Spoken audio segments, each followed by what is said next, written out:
In this Starfield beginner guide, I'll give you my top tips and tricks for a smooth start. Starfield is a truly massive game and you cannot respec or undo your choices, so having a few pointers early on can save you a lot of time. I won't post anything spoilery about the story, but it is inevitable to mention some mechanics and I'll mention some specific quest rewards. If you want to avoid these spoilers and you see the spoiler warning on the screen, skip ahead past that section. Let's start with character creation tips. Your background gives you a combination of 3 skills that you can use right after you start. This is the equivalent of 3 free skill points, so it can be very valuable early on. You can see a full comparative list of backgrounds on the wiki. I personally found combat to be quite easy on normal, and with a game this big, there's little reason to pump up the difficulty much. So if you're going the balanced explorer route, it is best to get backgrounds that save some work on exploration or quest progression. Bounty Hunter gives you piloting, targeting control systems, and boost pack training. Piloting is absolutely essential for game progression as you have to max it to get the best ships, and you have to defeat ships to unlock the level ups. Targeting control systems is good help for that, and boost pack training is necessary to complete some missions and is very useful for exploration. Homesteader gives you geology, surveying, and weightlifting. Surveying and weightlifting are essential skills for exploration, one because you'll be able to scan things easier, and the other because it gradually but significantly increases your carry weight. Long Hauler gives you weightlifting, piloting, and ballistic weapons systems. As discussed, weightlifting and piloting are crucial, and ballistics weapons is a nice to have. Space Scoundrel gives you pistol certification, piloting, and persuasion. The pistol certification is a nice to have if you enjoy pistols, piloting is a must have, and persuasion is another must have because the vast majority of quests have persuasion scenarios, and being good at it can save you a lot of work. Next, let's take a look at traits. Traits are unique characteristics applied to your character. They have positive and negative outcomes, but overall they're pretty balanced. You can pick any trait that you like for roleplay purposes for your allegiances or perhaps faction bonuses, but my recommendation is that you take the following. Extrovert. Exerting yourself consumes less oxygen when adventuring with human companions, but more when alone. This is a fantastic trait because there's little to no reason to adventure alone and you'll be running around every single world you visit. Running out of oxygen when sprinting can get really annoying, so this is a nice trait to pick up. Terra Firma. Health and oxygen are increased when on the surface, but decreased in space. This trait is great for similar reasons as the previous one. You'll be doing a lot of sprinting and running on planet surfaces, and this can make it a lot easier.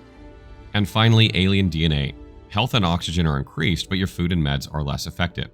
This trait can be removed at a doctor as well if you'd like, so it can be a good boost for your early game, and then you can later remove it if you want. Next, let's talk about skills a little bit. You'll obtain 3 skills from your background, and then you will gain 1 skill point to use to upgrade or unlock skills for every 1 level you gain. Since this is a rather slow process and there seems to be no respec option, planning can save you a lot of headache. You need to do specific challenges or activities to be able to level up your skills, so taking some of them early on is the best option to avoid getting stuck doing tedious stuff later in the game. Full lists of all skills and their unlocked challenges and bonuses can be found on the skills page on the Starfield wiki, but these are my recommendations. For physical skills, weightlifting is an absolute must-have skill to increase your carry capacity. Besides this, you could look into fitness, stealth, and pain tolerance, but I personally only took that one. When it comes to combat skills, ballistics and rapid reloading are very useful because they apply to all the ammo-based guns in the game.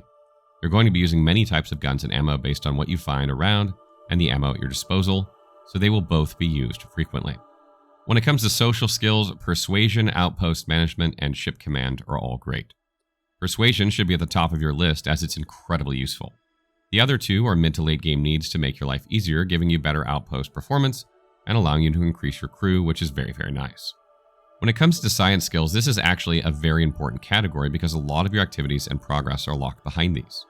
I recommend you take research methods, surveying, weapon engineering, spacesuit design, scanning, and astrophysics in order to optimize your time scanning worlds and to open up your weapon and spacesuit mods. For tech skills, you want to take the following as soon as possible: boost pack training, piloting, security, and payloads. Security lets you hack things and is a must-have that you should take as soon as you can, and payloads will let you carry more cargo on your ship, which can be valuable for completing missions and exploring.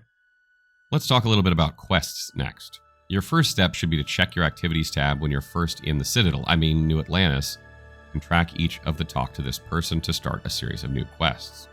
You should also gather faction quests so you can get started with them. The first factions available are from the United Colonies, and you will be sent to pick up Freestar Collective and Ryujin Industries later on. You can also get contracts from the Trackers Alliance, first encountered on Mars, Constellation, and random small allegiances. Starfield is incredibly massive and it's very easy to get distracted and overwhelmed. To avoid doing what I did with Skyrim, played 350 hours before I ever did step 2 of the main quest, I suggest you try to stick to doing the main quest where possible. The progression is necessary to unlock companions and useful bonuses. Don't get too caught up in planet scanning and landing, as there are skills that make it easier and faster, so you should do just what's needed to level them up and then move on until you have it all maxed and can optimize your time. Generally, I do the main quest, then check the other quests in the area and update them if they're nearby, and then I continue with the main quest. However, you should always prioritize your companion quests as soon as they become available, just to be sure you don't miss them. One side quest that you should absolutely aim to complete is called Overdesigned, as you get the opportunity to obtain a top tier ship for free. This means you need to max your piloting to 4, however, so make sure you engage and kill enemy ships to unlock the higher levels of this skill. Now let's talk about things to acquire and what to buy. I generally ignore vendors in RPGs because I feel I want to get my loot from exploration and drops, not just buy it. However, there are some things that you should not go without in Starfield. Firstly, buy a bigger ship. Your default ship is nice, but it's pretty weak, has low cargo, and only allows 2 crew. Level up your piloting as quickly as you can, and then buy something more resilient with more cargo like Marathon first, and then add more crew and other fancies when your budget allows. You can also upgrade your ship parts, although this gets involved with the starship design skill that is sort of wasted points if you're okay with the basics. Next, buy digipacks and medpacks from every vendor you visit. You'll be using both of these very often. You may also want to pick up wine when you find it, as it gives you plus percentage persuasion. That can be a nice and quick boost when in need. I would also buy a suit early on from any vendor that sells one. There's one on Neon, as that makes you a walking charmer. And another thing is, if you track the resources you're needing for research and mods, you may find them easier in shops than by creating them or scavenging them. Aluminum, for example, seems to be needed for a lot of outpost construction and is available from many shops around the galaxy. The next thing I'll cover is quality of life. Starfield has many aspects that can feel rather confusing due to the controls, UI, and the overall feel that you're way over your head. This section covers some tips that may help you navigate your first few hours. It's very likely that you'll get lung damage or other afflictions while exploring planets. They will self-cure over a long period of time, but you can remove them with aid items, but it is a lot easier to go to a town and pay credits to a doctor that will take care of all of them at once. Being over-encumbered sucks, but you need to sprint while being at 75% capacity to upgrade your weightlifting skill. To manage your weight, use all your companions as mules for your resources as well as your ship, and the infinite storage chest in the Constellation basement. Keep in mind, items in the storage chest won't count when you're crafting. The ship's cargo can be viewed from anywhere from the ship on the left of the wheel menu, but you can only transfer items if you're near the ship. The skills weightlifting, piloting, payload, and leadership can also help by giving you more carrying capacity, increasing your companion capacity, letting you get bigger ships, and increasing ship cargo capacity. Fast travel can be confusing. You must first travel to a star system to discover it before you can land on a planet. After that, you can quickly fast travel to places you've discovered, and even pick a land option on those you've explored from the star menu. If you're on the surface, be in a city or a planet, using your scanner, LB, and then RB will prop up a local surface map that allows you to travel to discovered areas. This feature often displays local quests too, but not activities. Unfortunately, it's not uncommon for the quest markers to be placed awkwardly, but hoping this is addressed with a future patch. Ship combat is sort of a nightmare at first. You'll go to a training mission to join the Vanguard if you do the UC faction quest. This is highly advisable, as you can use this to get some practice. Even so, you'll find the controls can be very confusing and adjusting elements during combat can be complicated. There's a few things you should do to make this smoother. 1. Get the piloting skill and level it up so you can use thrusters and buy better ships. 2. Upgrade your ship parts before taking off. 3. Invest on the ship skills that improve your performance if you want to focus on this aspect and realize your interstellar piracy dreams. And lastly, use the research station. If you want to craft anything or add mods to your weapons and armor, you need to research them first, and this needs materials. Make sure to visit often and take notes of the requirements.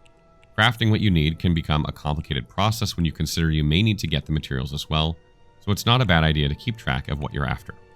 Next, let's talk about outposts and crew. I actually struggled to understand the controls and systems for the outposts, as it's too much information all at once. My first recommendation is not to worry too much about this aspect initially, at least until you've had enough time to familiarize yourself with other mechanics and gather quite a few materials from going about adventuring. You'll then be able to set up outposts in worlds you visit that can work to extract resources from the planet or moon. You can place cargo links that connect outposts to other outposts in the same system or even in other systems. You can also obtain quests that request specific cargo delivered to specific areas. All of this can only happen if you've researched the right outpost components so that you can generate power, collect materials, store them, and then transport them off-world. It's a rather complex management process, so if you need help on how it works and the controls for it, use the help menu on your settings and scroll down to the many options there. You can also recruit and assign crew beside your actual companions with storylines. The extra crew can join you on your ship or can go to an outpost and improve production there. If you recruit crew as you find them but don't have outposts, they'll just wait around the planet they're found on until you have an assignment, but fortunately you can assign them remotely too. Starfield is a huge game and there's a lot to learn and find, and I'll be posting more in-depth and specific guides for how things work, including ships, outposts, etc. But for now, these are basic tips that should help you get going with the game. As always, if you have tips for other players, be sure to leave them in the comments, and if you have questions, also post them there and I will try and answer them as soon as I can.